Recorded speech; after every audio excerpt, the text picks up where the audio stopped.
la santé. Pourquoi ai-je toujours des migraines? Parce que ça fuse trop là-haut, parce que t'es trop dans ton mental et pas assez dans ton cœur. Faites un coup. C'est dingue comme je m'imaginais. Je voulais pas du tout ce genre de réponse parce que je m'y attendais un peu. Bah... Et, en fait, pour ma deuxième question, que dois-je comprendre pour les faire cesser? Mettre dans mes pieds, quoi. Dans le cœur et les pieds. Faire descendre. C'est quoi les pieds? Non, pas. Non, alors les pieds, oui, dans le sens à t'enraciner, à t'incarner, mais c'est vraiment aller dans le cœur. C'est-à-dire que laisse de côté, enfin encore une fois, c'est une invitation, hein, c'est pas un ordre, une injonction, c'est vraiment t'inviter à maintenant que tu as pris conscience de ça, que tu as des migraines, que ces migraines ont une raison non pas physiologique, mais quelque chose de plus important en toi, parce que au final, c'est ton âme qui te dit, écoute-moi. Alors bon, prenons la symbolique que l'âme est dans le cœur. Hein. C'est ton âme qui dit, écoute-moi. Et là, je suis ta voix intérieure, je suis tes guides, je suis là, ton enfant intérieur. Et là, branche-toi sur moi, tu vois. Donc maintenant que tu as pris conscience que tes céphalées sont autre chose qu'une manifestation physique d'une surtension d'afflux sanguin dans ta boîte crânienne, ben voilà, on t'invite à te brancher sur le cœur. Et en te branchant sur le cœur, en y pensant, en prenant ce mode de fonctionnement, d'aller dans ton cœur, tu verras que ça va disparaître. Okay. Et en plus, c'est ce que tu veux. Enfin, tu veux toi, ton âme. Donc. Et je peux invoquer des guides dans ce cas-là pour que ça me permette d'aller encore plus vite dans mon cœur. Je peux invoquer qui? Parce que ces migraines, ça fait 25 ans que je les ai et ça devient plus. J'ai du mal à les supporter. Hein. Alors tu invoques ton enfant intérieur. Mon enfant intérieur, c'est moi. Oui. Bah oui, t'es capable de te mettre dans ton cœur et non plus dans ta tête. Mm-hmm. Non? Enfin, ou est-ce qu'il y a une problématique? Non. J'avais envie de me raccrocher à un guide. Ça me repose. Aide-toi, le ciel t'aidera.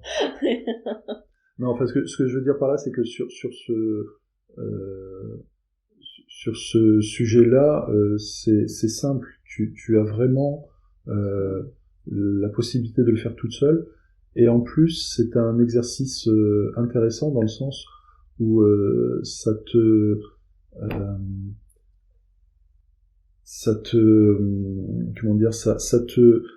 fera évoluer ta journée de manière plus agréable, c'est-à-dire que tu passeras plus du mental au cœur, et donc de répartir ta journée en étant de plus en plus dans ton cœur va t'apporter du mieux-être. Donc vraiment, c'est un double exercice, c'est-à-dire que c'est à la fois pour les céphalées, et c'est à la fois aussi pour ton chemin de vie. Et ça, c'est toi qui peux le faire.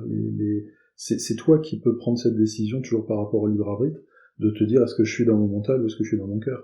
Les guides peuvent t'appuyer sur une démarche, mais ils peuvent pas faire à ta place. Donc c'est vraiment à toi de trouver le moyen le plus idoine de le faire.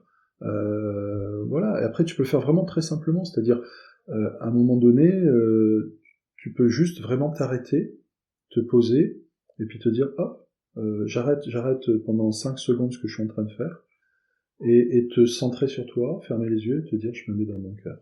Voilà, tout simplement faisant ça.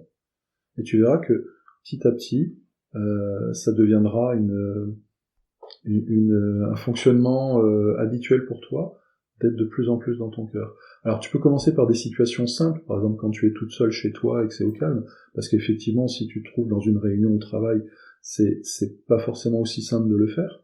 Donc tu peux commencer par des situations simples, et tu verras que petit à petit, ça va embellir ta vie et ta connexion avec ton âme.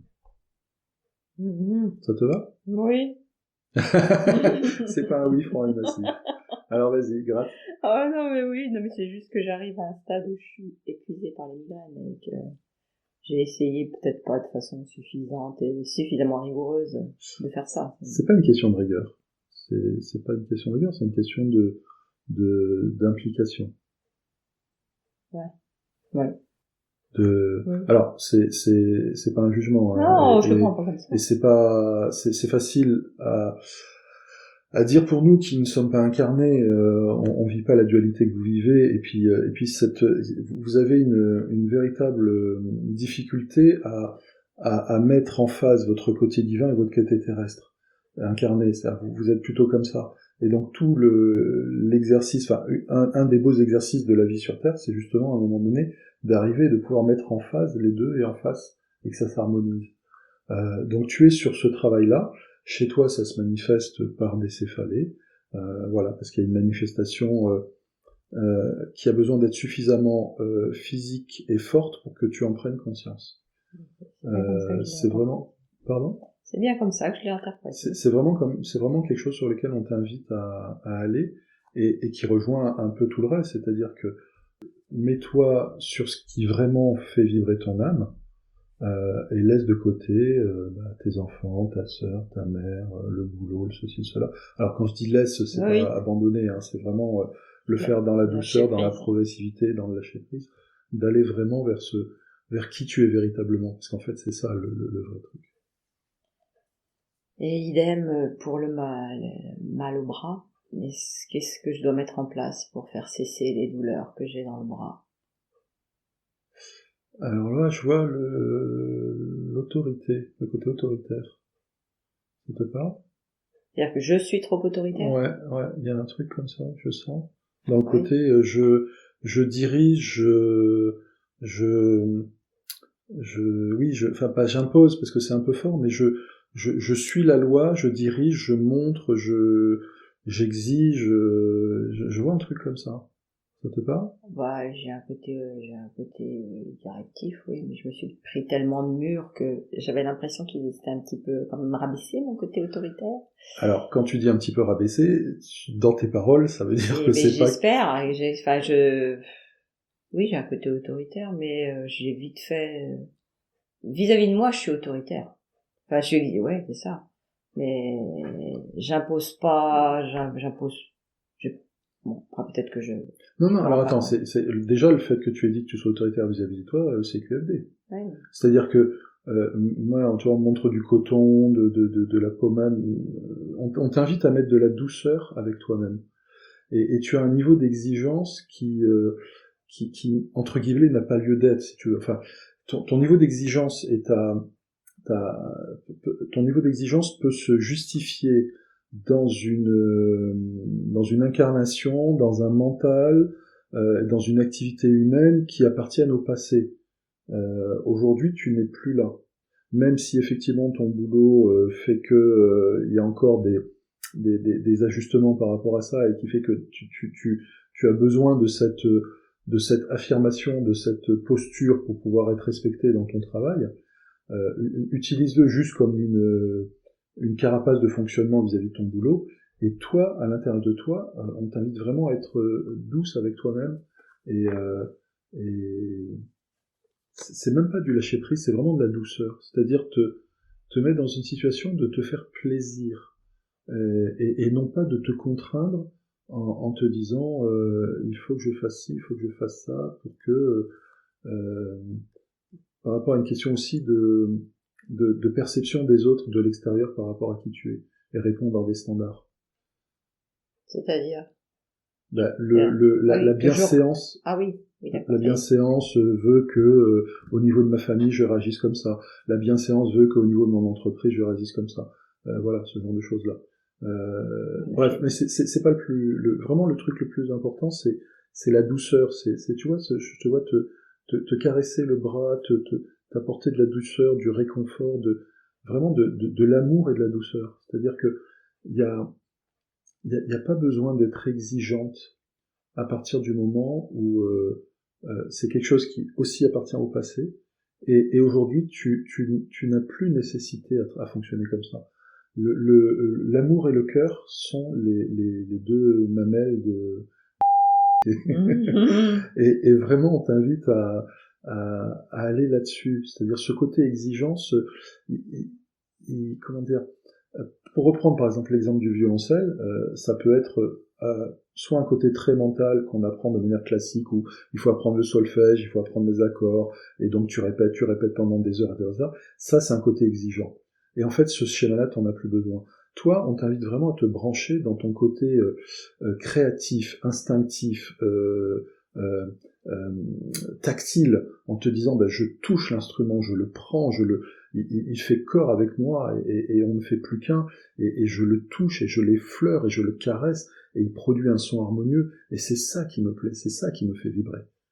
Est-ce que tu arrives à percevoir la différence? Oui, tout à fait. Voilà, donc ce côté exigence, c'est ok, ça t'a permis de survivre, tu n'en as plus besoin. Aujourd'hui, on t'invite vraiment à te brancher sur ce côté instinctif, tactile, doux, la douceur et l'amour que tu peux mettre en place par rapport à cet exemple entre le violoncelle et toi, et cette harmonie sonore qui va en résulter.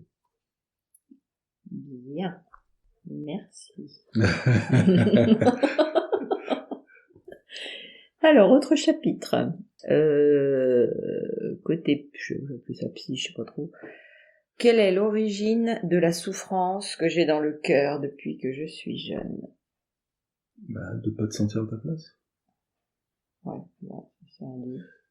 Pardon? Oui, c'est induit, ouais. Alors, le truc, c'est effectivement que je reprends le schéma tout à l'heure, là, de l'alignement entre le côté âme et le côté terrestre, c'est que tu n'as pas, disons que ton contrat d'âme, tu l'as pas conscientisé, dans la première partie de ta vie. Ce qui fait que ça provoquait le décalage, c'est-à-dire que t'essayais de mixer, et donc là, ton corps physique disait, ton mental, je fais ci, je fais ça, machin, et puis ton âme, elle disait, non, c'est pas ça, non, c'est pas ça ma mission d'âme. Et allô, écoute-moi, je suis pas bien, et j'ai mal au cœur. Et c'est ce désalignement qui a fait que pendant toute une partie de ta vie, tu t'es senti perdu, déséquilibré, non comprise par toi-même et par les autres. Ouais. Aujourd'hui, c'est plus le cas. Pourtant, je sens encore le poids dans le cœur. Hein. Ah bien sûr, parce qu'il y a cette trace, il y a cette mémoire qui fait que tu hésites à t'autoriser à. Autorise-toi à aller vers le bonheur, autorise-toi à aller vers la joie, autorise-toi à aller vers le plaisir, autorise-toi à comme je t'ai dit tout à l'heure, à prendre ton instrument, tu peux le faire toute seule, t'as pas besoin d'avoir d'autres personnes autour de toi pour commencer. C'est ce qui me vient, à faire l'amour à ton violoncelle. Tu vois, je veux encore faudrait-il que je sache en jouer. mais y a pas, voilà, on t'invite à ne pas réagir comme ça. On t'invite vraiment à te prendre un moment pour toi, à faire quelque chose qui te fait envie, que tu ne sais, entre guillemets, pas forcément faire. Prenons l'exemple du violoncelle. Et là, voilà, tu le prends, tu le touches, tu le caresses, tu le fais sonner, voilà, c'est tout. Commence simplement comme ça. Vas-y progressivement. Fais-toi plaisir, fais-toi confiance, abandonne-toi au plaisir de la vie et de l'instant présent. C'est la seule chose, entre guillemets, que tu as à faire. En t'abandonnant au plaisir de l'instant présent, petit à petit, ça va se mettre en place et ta vie va s'illuminer. Donc c'est pour ça qu'on te conseille de faire ça des moments où tu es tranquille chez toi, c'est-à-dire que tu n'as pas à penser au travail, ou aux courses, ou à tes enfants, ou à ceci, cela. Commence par là, et branche-toi sur ton cœur, et branche-toi sur ton plaisir, et branche-toi sur l'instant présent. T'as envie de lire un bouquin, tu lis un bouquin. T'as envie de toucher ton instrument, tu touches ton instrument.